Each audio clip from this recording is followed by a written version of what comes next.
The next question for set A, question number 4. A piece of a diamagnetic material free to move when placed in a uniform magnetic field. And the options are moves along the field, moves opposite to the field, moves perpendicular to the field and does not move at all. तो बच्चों जब हम किसी magnetic field region के अंदर एक diamagnetic material को put करते हैं, suppose this is the magnetic field region, and if we locate a diamagnetic material in this region, then what will happen?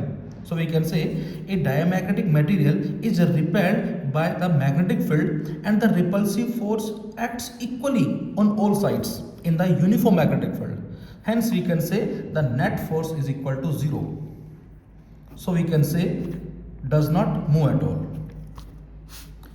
Question number 5. A galvanometer can be converted into an emitter of desired range by connecting. तो बच्चों galvanometer से हमें ammeter बनाना है और galvanometer वो device है जिसका resistance ज़्यादा होता है, एमीटर वो डिवाइस है जिसका रेजिस्टेंस कम होता है.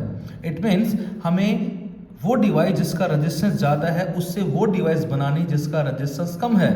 जो ज़्यादा करंट मेजर करता है तो बेटा उसके लिए हमें रेजिस्टेंस को कम करना पड़ेगा और रेजिस्टेंस कम करने का जो मेथड है हमारा वो कौन सा है? That is parallel combination. As we know that in parallel combination resistance decreases, so we can apply a small resistance in parallel with this galvanometer which is known as shunt. The answer is small resistance in parallel. Question number 6. A proton and an alpha particle enter with the same velocity v in the uniform magnetic field B such that v is perpendicular to B, the ratio of the radii of their circular path. तो हमें इसमें circular path का जो radius होगा उसका ratio निकालना है and that R will be equal to mv upon में qb. ये हमारा बच्चों रेडियस का आंसर है. तो यहाँ से रेडियस जो है बेटा मास पे, वेलोसिटी पे, चार्ज पे, फील्ड पे डिपेंड कर रहा है. यहाँ दो पार्टिकल कौन कौन है? प्रोटॉन और अल्फा है और दोनों की जो v है बेटा वो सेम है. So we can say this v is constant, this b is also constant, so we can write this r is directly proportional to m by q.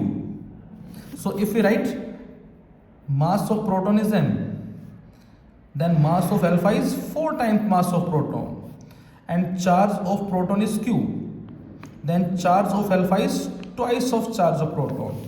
So यहाँ पर हम पुट कर सकते हैं और जब इसको पुट करके बच्चों हम सिंप्लीफाई करेंगे तो हमें जो आंसर मिलेगा, देखो क्या मिलेगा, रेशियो ऑफ रेडियाई.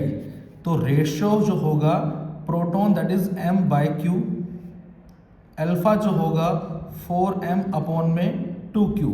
इसको डिवाइड करें हम तो यहाँ से जो आंसर मिलेगा बच्चों वो हमें क्या मिलेगा 1/2. The answer is B. This is the correct answer.